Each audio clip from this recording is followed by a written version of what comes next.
नोरमा देवी को टिकट मिलने के पीछे कारण क्या है? क्योंकि वो एमएलसी 2 बार रही है यहाँ से, और भी क्योंकि इनका नाम तो पहले ही फेस बहुत खराब रहा है, पिछले 2 साल में देखा जाए इनका फेस वैल्यू थोड़ा नेगेटिव गया है। फेस वैल्यू तो मैंने कुछ साजिश के तहत भी खराब किया गया इनका। सरकार तो एनडीए में ही है। क्या पुलिस तो यह किया प्योर, कहाँ जेल, न जेल में है, न कुछ हुआ, न चार्जशीट हुआ है, बिल्कुल घूम रहे हैं, देखिए मंच पर हैं, लोगों के साथ फील्ड में हैं, कहाँ वैसा तो कुछ नहीं है। कुछ मैंने आया होगा, आया नहीं हो, ये तो देखिए नेता आदमी है तो आप खुल के नहीं बोलेंगे, मुझे पता है अपनी पार्टी के बारे में आप खुल के नहीं बात करेंगे, लेकिन जो बात थी अखबारों में भी छपा और टेलीविजन पे भी चला ये बात चला, लेकिन कहाँ आरोप सिद्ध नहीं हुआ। अगला भी साजिश के तहत इनको फंसाने का काम किया था, ये करीब करीब सिद्ध हो गया जब सीबीआई का इंस्पेक्टर ही 20 लाख घूस लेते हुए अरेस्ट हुआ। तो ये साबित करता है कि इसका मतलब साजिश के तहत इनको घेरा गया था, उसमें फंसाया गया था एनआईए के द्वारा साजिश के तहत, क्योंकि तब न घूस लेके वो बरी करने की बात कर रहा था, यह साजिश था अगला का। चिराग पासवान कहा जाता है कि वो एससी वोटर्स को लेकर, पासवान वोटर्स उनके साथ रहते हैं। अभी जन स्वराज में भी कह रही है कि एससी वोटर हमारे पास है। दो लड़ाई, क्योंकि दो यादों के बीच से एक मुस्लिम कैंडिडेट है, मजबूती से एमआईएम को हटा दिया जाए तो एक जन स्वराज एक मजबूती के साथ चुनाव में चारों सीट पर तैयारी कर रही है। तो दो यादों के बीच में कहीं ऐसा ना हो कि एक मुस्लिम कैंडिडेट जीत जाए। ऐसा नहीं होगा, सभी वर्ग में, मुस्लिम में भी मेरा वोट है, सभी वर्ग। बीजेपी के आने से तो ये भी तो चांस है कि मुस्लिम वोटर्स कट जाए। नहीं, हम लोग कैंपेन भी किए हैं और मुस्लिम कह रहा है कि ठीक है मोदी जी से हम थोड़ा यार रखते हैं, लेकिन मैंने नीतीश कुमार अल्पसंख्यकों के लिए काम किए हैं, यह उन लोगों का भी कहना है। क्या काम किए? बहुत सारे काम है, मदरसा का सुदृढ़ीकरण और अल्पसंख्यक मैंने आयोग का गठन, बहुत सारे कार्य हैं अल्पसंख्यक समाज के लिए, अल्पसंख्यक मैंने छात्रवृत्ति, बहुत सारे काम है। शिक्षा तो योगी जी का ये भी बयान आया था कि वो बटेंगे तो कटेंगे, उसको लेकर भी कई मुस्लिम ये भी बीजेपी के खिलाफ। उसके लिए बेलागंज में सारा फैक्टर गॉन होल है। बेलागंज एक नया मैंने जोश के साथ परिवर्तन के लिए 2020 में भी जदयू वही कह रही थी। नहीं, इस बार नहीं होगा, इस बार पुनः आपसे मिलेंगे और पुनः जीत की हम लोग मिठाई खिलाएंगे। इस बार हम जीत रहे हैं और आपके चैनल को बधाई देंगे, बिल्कुल आश्वस्त आपको कर रहे हैं, हम अच्छा मार्जिन से यहाँ जीतेंगे, हम चुनाव जीतेंगे भी और अच्छा मार्जिन से जीतेंगे। कितना का चांस है मार्जिन का? हमारा चांस है कि 25-30 हजार वोट से हम यहाँ चुनाव हर हाल में जीतेंगे, उससे ज्यादा जाएगा। खराब स्थिति में मेरा पहले सुरेंद्र यादव कह रहे थे कि हमारा तो लड़ाई ही नहीं किसी से। नहीं, वो तो कहेंगे, वो तो सब लोग कहता है, लेकिन हम जान रहे हैं हो सकता है तीसरे नंबर पर चले जाएं। तीसरा इनकम्बेंसी यहाँ है और जनसुराज और हम में लड़ाई न हो जाए, वो तीसरे नंबर पर चलाने जाए। अच्छा, ये मानते हैं कि जनसुराज की लड़ाई है आप लोग के साथ? हाँ, उनको भी वोट आ रहा है, लड़ाई है। एमआईएम का क्या है? एमआईएम का यहाँ ज्यादा नहीं है स्थिति। हाँ, उनका कोई ज्यादा फैक्टर नहीं है, उतना वोट तो उनसे ज्यादा वोट हमको मिलेगा अल्पसंख्यक समाज का। ऐसा बिल्कुल? हाँ, बिल्कुल बिल्कुल। तैयारी बेलागंज में किन मुद्दों से, क्योंकि मुद्दा बहुत जरूरी है, कई बार चुनाव में मुद्दा विहीन होकर लोग वोट डालते हैं, आप इस विधानसभा से हैं, मुझे 2-4 ऐसा मुद्दा बताइए जो लगता है कि वास्तविक में मुद्दा में काम नहीं हो पाया जो 34 साल में होना चाहिए था।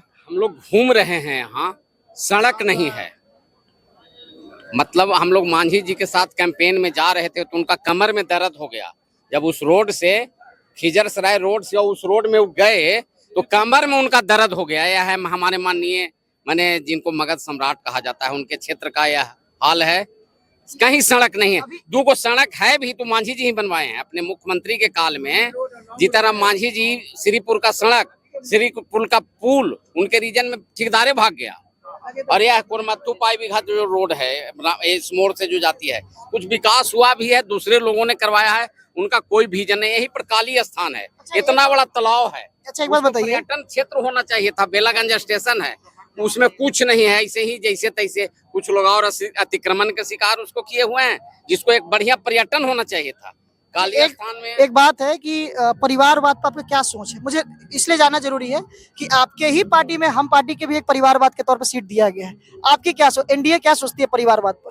एनडीए में हमारे नेता परिवारवाद से तो दूर हैं, लेकिन जब किसी परिवार में सुनिए एक व्यापक परिवार है, 5 दल मेरे साथ हैं, तो सबों का कुछ कुछ अलग अलग मुद्दा रहता है। परिवारवाद पर बहुत ज्यादा हम लोग कहने की स्थिति में नहीं है, क्योंकि आपके ही पार्टी कहीं न कहीं सारे लोग कुछ न कुछ उस चीज से ग्रसित हैं। लेकिन एनडीए, लेकिन हमेशा बीजेपी तो कहते रहे कि परिवारवाद दूसरे में फैला बोलती है। लेकिन गठबंधन में चलना है और ऐसा नहीं है। देखिए मांझी जी का भी जो बात आप कह रहे हैं वो कार्यकर्ता है। दीपा मांझी कार्य परिवार से उनका है। देखिए दीपा एबिलिटी है तब मैंने जीतनराम मांझी ने टिकट दिया। अपने पुत्र को भी टिकट दे सकते थे। परवीन उनका एक लड़का है, जानते हैं कि इसमें एबिलिटी नहीं है, योग्यता नहीं है। पूरे इमामगंज में ऐसा क्या है कि दीपा मांझी के पास ही वो टैलेंट है, किसी और के पास वो टैलेंट नहीं है? पूरे इमामगंज विधानसभा में दीपा मांझी के पास वो टैलेंट है, किसी और कार्यकर्ता के पास नहीं है। कर रही थी और कोई मांझी नहीं है, और कोई मांझी नहीं थे जिनकी जिम्मेदारी देने काम कर रहे होंगे, लेकिन उनसे बेहतर वो कार्यकर्ता के रूप में काम कर रही थी। और मांझी जी को लगा कि मैंने बेहतर कार्यकर्ता है, इसलिए मैंने दीपा कुमारी को टिकट दिया गया। मैंने हम के कार्यकर्ता के नाते, एनडीए के कार्यकर्ता के नाते उनको टिकट दिया गया है, परिवार के नाते टिकट नहीं दिया गया है।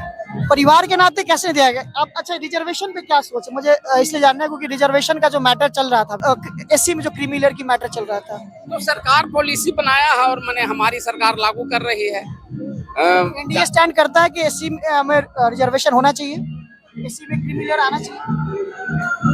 एनडी उसमें कुछ मतैक है, लेकिन वो सब बैठ के लोग क्लियर कर लेंगे। मांझी जी कह रहे थे ना, एससी में क्रीमी लेयर के बिंदु पर हमारे नेताओं के बीच कुछ मतैक है। उसमें मांझी जी का राय कुछ अलग चलता है, चिराग जी का राय कुछ अलग है, लेकिन हम लोग उस परिवार का मैटर है। इस चुनाव से उसको कोई लेना देना नहीं है। संसद से बाहर निकल गए थे चिराग पासवान, ऐसा बात करते इस मैटर पे। ठीक है, तो उसको बैठ के क्लियर कर लिया जाएगा। उसमें है एनडीए के गठबंधन के लोग, साथी लोग उसको बैठ के उस विषय को सुलझा लेंगे। वो इशू कुछ यहाँ के लिए कोई बहुत बड़ा फैक्टर नहीं है। बेलागंज के लिए फैक्टर नहीं है, तो बेलागंज के लिए क्या फैक्टर जिससे कि एनडीए के प्रति प्रभावित हो सके? विकास से शून्य सा विकास, कोई विकास नहीं हुआ यहाँ। विकास के नाम पर शून्य है। 34 साल से मतलब जनता बुर्बक बन रही थी। हाँ बिल्कुल बन रही, वोटर्स तो वही थे। हाँ वोटर वही थी। उसको कभी धर्म के नाम पर, कभी इधर से उधर उलट के, उधर से उधर उलट के, कभी जात के नाम पर। लेकिन इस बार जो यहाँ लग रहा है कि बिल्कुल परिवर्तन तय है और परिवर्तन होगा। एक हमारे बीच है, क्या नाम है सर आपका? कुमार। अभी इसी विधानसभा से? हाँ, इस विधानसभा। क्या लगता है इस बार एनडीए की रैली से क्या प्रभावित होता है, लगता है? यहाँ से लगता है कि मनोरमा देवी जीत जाएंगी। क्या मनोरमा देवी पहले एमएलसी रही थी, वो सब क्या काम की जिससे आपको लगता है? चापाकल पीसीसी की है। चापाकल के? हाँ, चापाकल की है, क्योंकि अपोजिशन में एक बहुत स्ट्रॉन्ग पार्टी के लड़के खड़े हैं। विश्वनाथ यादव 34 साल उनके पिताजी विधायक रहे, मंत्री भी रहे, उनके खिलाफ चुनाव लड़ना, क्योंकि दोनों बाहुबली हैं। इनका भी बाहुबली के नाम में आता है। बाहुबली के? आप तो युवा वर्ग का लोग हैं, विकास के नाम पर वोट करेंगे। आप विकास कौन सा विकास के नाम पे वोट करें? कौन से विकास? जैसे नल्ली है, गली है, हर गांव में मिलना जुलना, आप मिलवे जुलवे नहीं करते हैं। क्यों नहीं मिलते? सुरेंद्र यादव जी वो तो कहते हैं कि हम दरबार लगाते हैं हर संडे को। गलत बात है।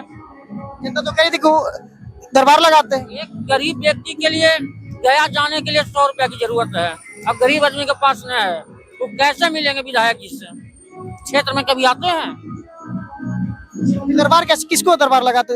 जनता तो बोल रही है कि दरबार लगाते हैं सुरेंद्र यादव। लगाते हैं, गया में लगाते हैं, लगाते होंगे, हम तो नहीं देखे आज तक। कहीं ऐसा तो ना कि अपोजिशन किस लिए बोल रहे हो? नहीं नहीं, ऐसा कोई बात नहीं। विश्वनाथ यादव का क्या बेस है, पिताजी से अगर हटा दिया जाए तो? विश्वनाथ यादव का इस विधानसभा में क्या बेस है? अभी बेस क्या है, अभी तो विधायक भी नहीं रहे हैं। उनके पिताजी के आचरण को देखते हुए इनको जनता नकार रहा है।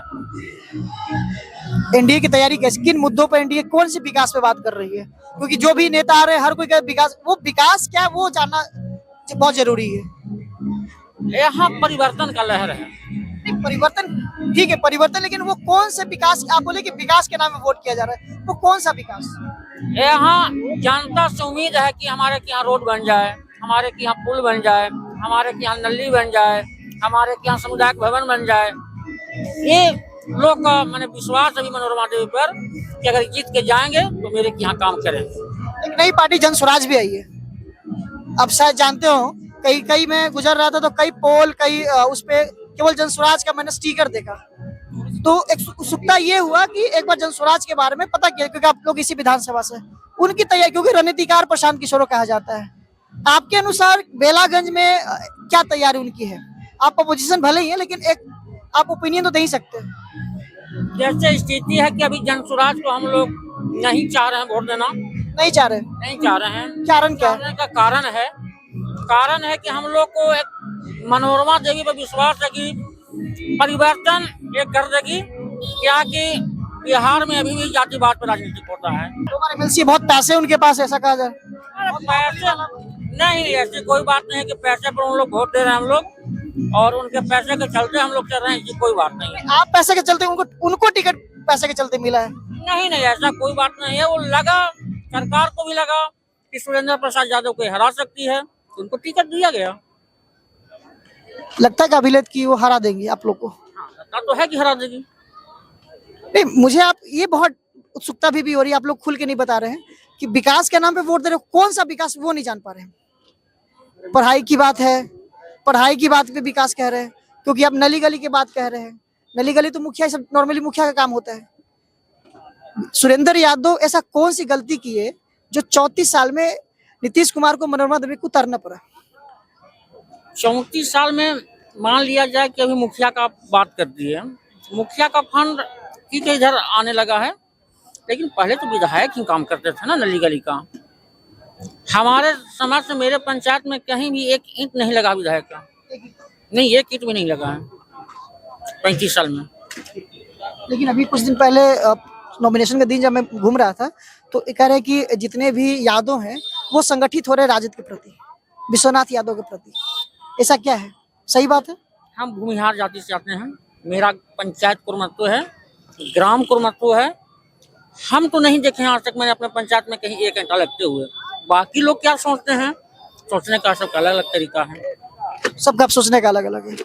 ये बेलागंज का विधानसभा है जहाँ भी चिराग जी अभी यहाँ से रैली करके निकले हैं, क्योंकि एससी वोट्स उनके पास है, पासवान का वोट्स उनके पास है, नीतीश कुमार के पास कुर्मी और ओबीसी का वोट्स है, वही बीजेपी के पास जनरल का वोट्स माना जाता है, क्योंकि दो यादव की लड़ाई में है, एक मुस्लिम भी उसमें कैंडिडेट के तौर पे है। मेनली 3 लोगों के बीच में त्रिकोणीय लड़ाई चल रही है। एमआईएम है, लेकिन उनको वोट कटवा के तौर पर लोग यहाँ के देख रहे हैं। 3 लड़ाई, 2 यादव, एक मुस्लिम के बीच की लड़ाई है। देखना ये दिलचस्प होगा कि 13 तारीख को जब चुनाव के वोट्स पड़ेंगे और 23 तारीख को जब रिजल्ट्स आएंगे तो किन के पक्ष में ये नतीजा जाता है। ये वीडियो कैसा लगा कमेंट बॉक्स में जरूर बताएं। धन्यवाद।